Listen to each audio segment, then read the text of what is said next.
62 اور 63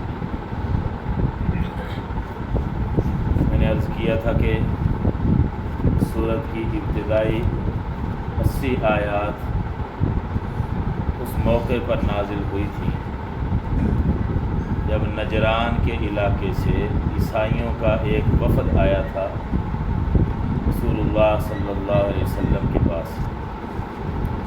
یہ نجران سعودی عرب کا ایک علاقہ ہے، یمن کی سرحد کے قریب غالباً صوبہ ہے یہ۔ وہاں عیسائی رہتے تھے کافی تعداد میں، وہاں سے یہ عیسائی آئے تھے، تقریباً 60 افراد تھے، 14 ان کے بڑے بڑے سردار تھے، ان میں وہ پادری ان کے علماء بھی تھے۔ رسول اللہ صلی اللہ علیہ وسلم مسجد نبوی میں عصر کی نماز پڑھا کے تشریف فرما تھے۔ اس وقت یہ لوگ پہنچے تھے مدینے میں، مسجد نبوی میں آئے اور انہوں نے آ کے مشرق کی طرف منہ کر کے اپنی نماز پڑھی اپنے طریقے کے مطابق۔ رسول اللہ صلی اللہ علیہ وسلم سے گفتگو کی اور اپنے جو ان کے عقائد تھے حضرت عیسیٰ علیہ السلام کے بارے میں اس پر گفتگو کی۔ رسول اللہ صلی اللہ علیہ وسلم نے سمجھایا، دلائل بیان فرمائے، حضرت عیسیٰ علیہ السلام کے بارے میں حقیقت اور صحیح عقیدہ بیان فرمایا۔ قرآن کریم کی آیات نازل ہوئی، یہ 80 آیات۔ چنانچہ جب دلائل سے وہ ماننے پر تیار نہ ہوئے، حالانکہ دل سے تو وہ پہچانتے تھے جیسے وہ اپنے بیٹوں کو پہچانتے تھے۔ قرآن یہ بتا رہا ہے الذین یعرفونہ کما یعرفون ابناءہم، لیکن ضد اور عناد کی وجہ سے وہ ایمان نہیں لائے۔ اب یہاں ایک بہت بڑا سبق ہے ہم سب کے لیے، خاص طور پر دین کی دعوت اور تبلیغ کا کام کرنے والوں کے لیے، کہ یہاں سمجھانے والے کون ہیں؟ خود امام الانبیاء صلی اللہ علیہ وسلم، دلائل دینے والے اللہ کے سب سے افضل پیغمبر صلی اللہ علیہ وسلم، اور آپ صلی اللہ علیہ وسلم جیسا درد اور کسی کے دل میں امت کا نہیں ہو سکتا۔ رسول اللہ صلی اللہ علیہ وسلم سے زیادہ اچھے انداز سے گفتگو کوئی نہیں کر سکتا۔ رسول اللہ صلی اللہ علیہ وسلم کی زبان مبارک میں جو تاثیر تھی وہ کسی اور کی زبان میں نہیں ہو سکتی۔ اس کے باوجود یہ لوگ ایمان نہیں لائے، اس لیے کہ ایمان اور ہدایت دینا یہ تو ہے اللہ کے کنٹرول میں۔ انک لا تہدی من احببت ولکن اللہ یہدی من یشاء۔ اللہ ہی کسی کو ہدایت نہ دینا چاہے، ساری دنیا مل کے زور لگا لے، اس کو ہدایت نہیں مل سکتی۔ ان کے مقدر میں ہدایت نہیں تھی۔ اللہ کے پیارے حبیب صلی اللہ علیہ وسلم نے بھی انتہائی درد دل کے ساتھ ان کو سمجھایا، لیکن یہ لوگ قائل نہ ہوئے۔ اب جب دلائل سے نہ مانے تو پھر اللہ پاک نے ان آیات میں حضور پاک صلی اللہ علیہ وسلم کو مباہلے کا حکم دیا۔ یہ مباہلہ بھی ایک طریقہ ہے، لکھا جاتا ہے مباہلہ، اس کا مطلب یہ ہوتا ہے کہ جب گفتگو سے دلائل سے کوئی نہ مانے اور معاملہ ہو حق و باطل کا، کفر کا اور ایمان کا معاملہ ہو، اور جو باطل ہے وہ دلائل سے قائل نہ ہو، مان نہ رہا ہو، تو پھر یہ بھی جائز ہے کہ اس کو مباہلے کی دعوت دی جائے۔ مباہلے کا مطلب یہ ہے کہ اس کو یہ کہا جائے تم بھی آؤ، ہم بھی آتے ہیں، اپنے خاندان کو، اپنے بچوں کو ہم بھی لے آتے ہیں، تم بھی آ جاؤ، جمع ہو جاتے ہیں کسی میدان میں، اور اللہ پاک کے سامنے ہم دعا کرتے ہیں، آہوزاری کرتے ہیں اور یہ دعا کرتے ہیں کہ اے اللہ ہم دونوں فریقوں میں سے جو باطل پر ہو اس کو ہلاک کر دے، اس کو تباہ و برباد کر دے، یا اس پر لعنت فرما۔ لعنت کا مطلب یہی ہے اللہ کی رحمت سے دور ہونا۔ تو جو اللہ کی رحمت سے محروم ہو جائے گا تو وہ ہلاک ہی ہو جائے گا نا، بچے گا تو نہیں۔ اس کو کہا جاتا ہے مباہلہ۔ اس کا حکم دیا ان آیات میں رسول اللہ صلی اللہ علیہ وسلم۔ چنانچہ رسول پاک صلی اللہ تعالیٰ علیہ وسلم نے ان کے سامنے یہی بات رکھی کہ چلو مباہلہ کرتے ہیں۔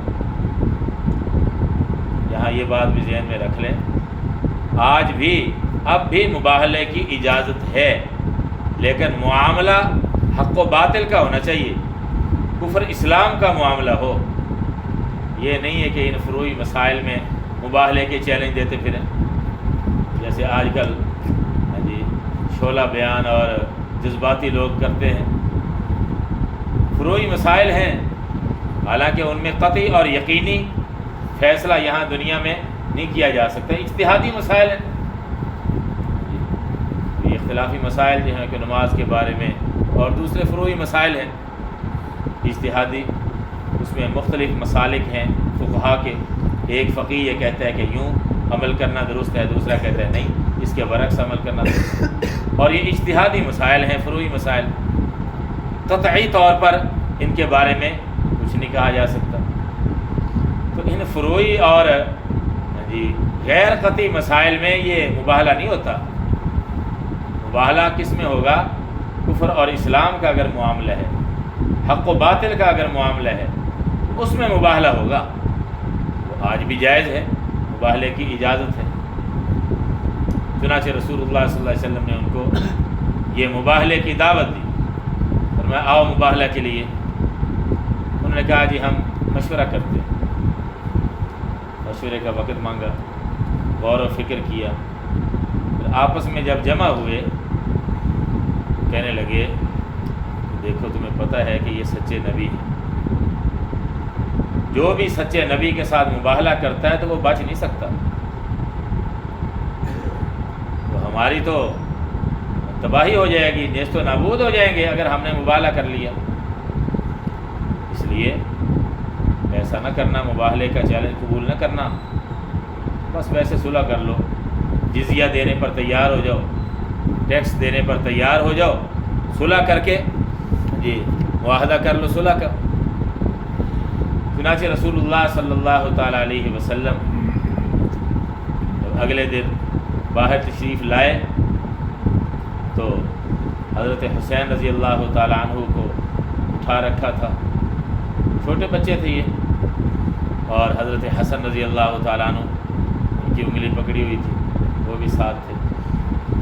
حضرت حسن بڑے تھے، تقریباً ایک سال سے بھی ذرا کم عرصہ۔ حضرت فاطمہ رضی اللہ تعالیٰ عنہ بھی پیچھے پیچھے تشریف لا رہی تھی، اور حضرت علی رضی اللہ تعالیٰ عنہ۔ چونکہ دوسری 3 بیٹیاں، ویسے تو 4 بیٹیاں تھیں نبی پاک صلی اللہ علیہ وسلم کی، تو پہلی جو 3 تھی بڑی وہ فوت ہو چکی تھی۔ یہ تقریباً سن 9 ہجری کا واقعہ ہے، یہ 9 ہجری میں یہ مباہلے کا واقعہ پیش آیا۔ تو پہلے 3 بیٹیاں حضرت زینب رضی اللہ تعالیٰ عنہ، حضرت رقیہ رضی اللہ تعالیٰ عنہ، حضرت ام کلثوم رضی اللہ تعالیٰ عنہ، وہ وفات پا چکی تھی۔ 3 بیٹے بھی فوت ہو چکے تھے بچپن میں، اس لیے آپ صلی اللہ علیہ وسلم کے گویا یہ بھی بیٹے ہی تھے، حضرت حسن حضرت حسین رضی اللہ تعالیٰ عنہ نواسے تھے، تو نواسے کو بھی بیٹا کہہ دیا جاتا ہے۔ اور حضرت فاطمہ بیٹی تھی، وہ زندہ تھی۔ حضرت علی رضی اللہ تعالیٰ عنہ بھی بیٹوں ہی کی طرح تھے، داماد تھے تو وہ رسول اللہ صلی اللہ علیہ وسلم کے چچا کے بیٹے، لیکن ان کو پالا پرورش کی تھی رسول اللہ صلی اللہ علیہ وسلم نے ہی، تو وہ بھی بیٹوں ہی کی طرح تھے اور داماد بھی تھے۔ اس لیے اور ازواج مطہرات کو باہر لانا یہ مناسب نہیں سمجھا نبی پاک صلی اللہ علیہ وسلم۔ جب آ رہے تھے تو آپ صلی اللہ علیہ وسلم نے ان حضرات سے فرمایا کہ دیکھو میں دعا کروں گا، تم آمین کہنا اس پر۔ آمین کا مطلب کیا ہے؟ اے اللہ قبول کر لے۔ آمین بھی دعا ہی ہے، اے اللہ قبول کر لے، تم آمین کہتے جانا، میں دعا کروں گا۔ تشریف لا رہے تھے باہر، تو ان کا جو کوپ تھا نا، عیسائیوں کا، وہ ان سے کہنے لگا کہ میں ایسے چہرے دیکھ رہا ہوں، اگر یہ اللہ پاک سے درخواست کریں گے، دعا کریں گے نا، تو اللہ ان کی دعا کی وجہ سے پہاڑ کو بھی ہلا کے رکھ دیں گے، پہاڑ بھی اپنی جگہ سے ہل جائے گا، ہٹ جائے گا ان کی دعا کی برکت سے۔ یہ ایسے لوگ ہیں، اس لیے مبالغہ نہ کرنا۔ رسول اللہ صلی اللہ علیہ وسلم نے بھی یہ فرمایا، حدیث میں ہے، اگر یہ لوگ مبالغہ کر لیتے نا، آ جاتے میدان میں اور اس طرح سے وہ دعا کر لیتے، دعا کیا ہے حقیقت میں تو بد دعا ہوتی۔ فرمایا کہ ان کے علاقے کو آگ جلا کے رکھ دیتی، یہ بندر اور خنزیر بن جاتے، یہ حضور صلی اللہ علیہ وسلم نے فرمایا، یہ بندر اور خنزیر بن جاتے، ان کی شکلیں مسخ ہو جاتی اور ان کے علاقے میں آگ ان کو جلا کے ختم کر دیتی، کوئی پرندہ کو درخت بھی نہ بچتا ان کے علاقے کو، یہ حال ان کا ہو جاتا۔ اس لیے وہ مباہلے سے فرار ہو گئے، مباہلے میں نہیں آئے، اس چیلنج کو قبول نہیں کیا انہوں نے، اور یہ کہا کہ ہم صلح کرنے کے لیے تیار ہیں، جزیہ دینے کے لیے تیار ہیں۔ چنانچہ ان کے لیے پھر معاہدہ تحریر کیا گیا اور جزیہ طے ہوا، سالانہ 2000 جوڑے کپڑوں کے جوڑے وہ دیا کریں گے، اور قیمت بھی کچھ طے ہوئی کہ ہر جوڑا اتنی قیمت کا ہوگا، اور ان میں سے 1000 جوڑے وہ سفر کے مہینے میں ادا کیا کریں گے، 1000 جوڑے رجب کے مہینے میں ادا کیا کریں گے۔ تو یہ ٹیکس اور یہ جزیہ ان پر مقرر ہوا۔ یہ ذہن میں رکھیں کہ جب کوئی غیر مسلم مسلمانوں کے ماتحت ہو کر رہتا ہے اور حکومت کو، اسلامی حکومت کو تسلیم کر لیتا ہے اور یہ معاہدہ کر لیتا ہے کہ میں آپ کے حکم کے ماتحت رہوں گا، امن کے ساتھ رہوں گا، شرارت کوئی نہیں کروں گا، اور میں یہ ٹیکس دینے کے لیے تیار ہوں، جزیہ دینے کے لیے تیار ہوں، تو پھر اسلامی حکومت اس کی حفاظت کی ذمہ دار بن جاتی ہے۔ ایسے لوگوں کو کہا جاتا ہے ذمی، ذمی جو غیر مسلمانوں کی حکومت میں رہتے ہیں باقاعدہ امن کے ساتھ اور اجازت لے کے۔ چنانچہ پھر حکومت ذمہ دار ہوتی، چونکہ جزیہ اور ٹیکس لیا جاتا ہے، تو ان کی جان مال کی بھی حفاظت یہ حکومت کی ذمہ داری ہوتی ہے۔ اگر حکومت ذمہ داری ادا نہ کرے، حفاظت نہ کرے، تو پھر ٹیکس لینا درست نہیں۔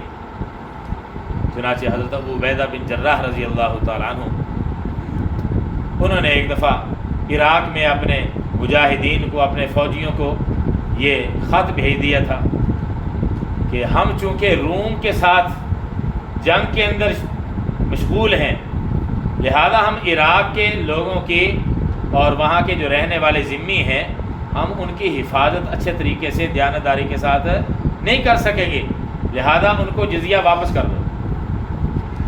یہ تھے لوگ جن کے کردار کو دیکھ کے بھی لوگ مسلمان ہوتے تھے۔ غیر مسلموں کے ساتھ، ذمیوں کے ساتھ ایسا سلوک کیا کہ چونکہ دیانتدارانہ طور پر ہم ان کی صحیح طریقے سے حفاظت نہیں کر سکیں گے، ہم تو ادھر مشغول ہیں، مصروف ہیں، تو اس لیے جو ان سے جزیہ لیا ہے نا وہ ان کو واپس کر دیا۔ چنانچہ ان کے ساتھ بھی یہ معاہدہ ہوا، یہ نجران کے عیسائیوں کے ساتھ، اور جزیہ طے ہو گیا، اور پھر یہ لوگ جو ہے وہ واپس چلے گئے اپنے علاقے میں۔ تو اس میں یہی مبالغے کا حکم ہے۔ فمن حاجک فیہ، فرمایا بس وہ شخص جو آپ سے بحث کرے، حجت بازی کرے، بحث کرے، فیہ اس میں، اس معاملے میں، کس معاملے میں؟ حضرت عیسیٰ علیہ السلام کا جو معاملہ تھا، عقیدے کا معاملہ، وہ اللہ کا بیٹا قرار دیتے تھے حضرت عیسیٰ علیہ السلام کو، اور حضور صلی اللہ علیہ وسلم نے فرمایا کہ نہیں، وہ تو اللہ کے بندے ہیں، اللہ کے رسول اور اللہ کے بندے۔ بس وہ شخص جو آپ سے بحث کرے اس معاملے میں، من بعد ما جاءک، بعد اس کے جو آیا آپ کے پاس، من العلم، علم میں سے، کیا مطلب؟ وہ جو اللہ کی طرف سے قطعی اور یقینی علم آ چکا ہے وحی کی صورت میں، قرآن میں حضرت عیسیٰ علیہ السلام کے بارے میں جو حقائق اللہ نے بیان کر دیے، جب یہ آپ کے سامنے آ گئے، واضح طور پر دلائل آ گئے سامنے، اس کے باوجود بھی اگر یہ ان دلائل کو تسلیم نہیں کر رہے، قرآن کو تسلیم نہیں کر رہے، تو پھر کیا کرو؟ فقل، تو کہہ دیجئے، تعالو آ جاؤ، آؤ، تعالو کا معنی آؤ، ندعو ہم بلائیں، ندعو یہ دعا دعوت سے ہے، دعا یدعو دعوت کا معنی بلانا، ہم بلائیں ابناءنا اپنے بیٹوں کو، وابناءکم اور تمہارے بیٹوں کو، یعنی ہم اپنے بیٹوں کو اپنے بچوں کو بلا لیتے ہیں، تم اپنے بچوں کو اپنے خاندان کو بلا لو، ونساءنا اور ہم اپنی عورتوں کو، ونساءکم اور تم اپنی عورتوں کو بلا لو، وانفسنا اور ہم اپنے لوگوں کو، وانفسکم اور تم اپنے لوگوں کو۔ تو اس میں اصل مبالغہ یہی ہوتا ہے کہ اپنے خود بھی شریک ہو، اپنے بال بچوں کو خاندان کو ساتھ ملا کے اس وقت یہ دعا کی جائے، لیکن یہ ضروری بھی نہیں ہے کہ سب کو بلایا جائے، کچھ کو بھی بلایا جا سکتا ہے یا خود آ جائے، اس طرح سے بھی مبالغہ ہو سکتا ہے۔ ثم نبتہل پھر ہم آہو زاری کریں، وہی مباہلے والا معنی یہ ترجمہ بھی کر سکتے ہیں، پھر ہم مباہلہ کریں، مباہلے کی حقیقت بھی وہی ہے کہ ہم بد دعا کریں کہ جو باطل پر ہے اللہ اس کو تباہ کر دے۔ ثم نبتہل پھر ہم گڑ گڑائیں، یہ بھی ترجمہ کیا جا سکتا ہے، یا آہو زاری کریں۔ فنجعل لعنت اللہ بس ہم اللہ کی لعنت کریں، یعنی ہم یہ دعا کریں کہ اللہ اس پر لعنت فرما۔ فنجعل بس ہم کریں لعنت اللہ اللہ کی لعنت علی الکاذبین جھوٹے لوگوں پر، تو اللہ کی لعنت ہو جھوٹے لوگوں پر، یا جھوٹے لوگوں سے مراد وہی ہیں جو غلط عقائد اختیار کرنے والے کافر۔ ان ھذا لہو القصص الحق، اب اسی واقعے اور اسی حقیقت کے بارے میں فرمایا جا رہا ہے، بے شک یہ ھذا کا معنی یہ، یعنی یہ جو واقعہ بیان ہوا ہے، یہ حقیقت بیان ہوئی ہے حضرت عیسیٰ علیہ السلام کے بارے میں، لام بھی تاکید کے لیے اور آگے ہوا ضمیر بھی تاکید کے لیے۔ البتہ وہ القصص بیان ہے، القصص یہ مصدر ہے عربی میں، ویسے تو قصہ کی جمع بھی آتا ہے لیکن یہاں یہ مصدر کے طور پر القصص کا معنی ہوتا ہے بیان کرنا، واقعہ بیان کرنا، قصہ بیان کرنا۔ بے شک یہ البتہ، یہ میں لفظی ترجمہ کر رہا ہوں، بعد میں بتاتا ہوں کہ ترجمہ کیسے بنے گا محاورے میں۔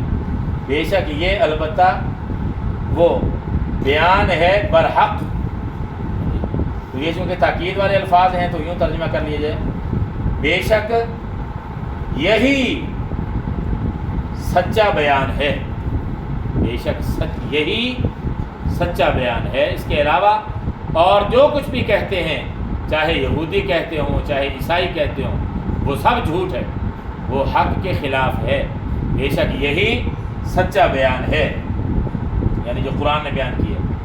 وما من الہ الا اللہ، اور نہیں ہے، یہ من تاکید کے لیے ہے، اور نہیں ہے کوئی معبود، من الہ کوئی معبود، الا اللہ مگر اللہ، یعنی اللہ کے سوا، اور نہیں ہے کوئی معبود یعنی عبادت کے لائق، اور نہیں ہے کوئی معبود اللہ کے علاوہ۔ وَإِنَّ اللَّهَ اور بے شک اللہ، البتہ وہ العزیز کا معنی غالب ہے، الحکیم خوب حکمت والا ہے، تو یہاں بھی وہی تاکید والا معنی ہے، بے شک اللہ ہی غالب ہے حکمت والا ہے۔ تو جب غالب سب پر وہ ہے، حکمت میں وہ سب پر غالب ہے، اس کی حکمت سب سے اعلیٰ، تو پھر معبود بھی صرف اسی کو مانو، کسی اور کو معبود نہ مانو، یہ مطلب۔ فَإِن تَوَلَّوْا پس اگر وہ اعراض کریں، وہ منہ موڑیں، یعنی ان تمام دلائل کے باوجود، سمجھانے کے باوجود پھر بھی وہ بات نہیں مان رہے، تو ٹھیک ہے، وہ جانے اور ان کا انجام پتہ چل جائے گا، اللہ کے علم میں سب کچھ ہے، اللہ پاک ان سے نمٹ لے گا۔ فَإِن تَوَلَّوْا پس اگر وہ اعراض کریں یا پس اگر وہ منہ موڑیں، فَإِنَّ اللَّهَ تو بے شک اللہ علیم خوب علم والا ہے، بالمفسدین فسادی لوگوں کو، خوب جاننے والا ہے فسادی لوگوں کو، علیم خوب جاننے والا ہے فسادی لوگوں کو، فساد مچانے والے جو کافر ہیں، چاہے کس قسم کے بھی ہوں، یہ سارے کے سارے فسادی قرآن کی نظر میں جو غلط عقیدے پھیلاتے ہیں، دعوت دیتے ہیں، تو یہ کائنات میں سب سے بڑا فساد تو یہی ہے جو اللہ کے باغی بنانے کی کوشش کریں، لوگوں کو اللہ کی وحدانیت کے منکر بنائیں۔ تو اصل فساد تو یہ ہے، اصل فساد کی جڑ یہ ہے۔ اور جو توحید کا عقیدہ بیان کرے وہ حقیقت میں امن کا درس دے رہا ہے اور امن کی بات کو کر رہا ہے۔ اللہ پاک سب کو صحیح عقائد اور اعمال کی توفیق۔ الحمدللہ رب العالمین والصلاۃ والسلام علی رسول الکریم۔ ربنا آتنا فی الدنیا حسنۃ وفی الآخرۃ حسنۃ وقنا عذاب النار۔ اللہم وفقنا لما تحب وترضى۔ اے اللہ ہم سب کو کامل ہدایت نصیب فرمائیے، ہدایت پر استقامت نصیب فرمائیے۔ اے اللہ پوری زندگی عقیدہ توحید پر خوب پختگی کے ساتھ قائم رہنے کی توفیق عطا فرمائیے، ہر قسم کے شرک سے بچنے کی توفیق دیجیے، بدعات اور رسومات سے ہم سب کو مکمل طور پر بچنے کی توفیق عطا فرمائیے۔ اے اللہ اپنے رضا کے مطابق زندگی گزارنے کی توفیق عطا فرمائیے۔ صلی اللہ تعالی علی خیر خلقہ محمد و آلہ و اصحابہ اجمعین، آمین برحمتک یا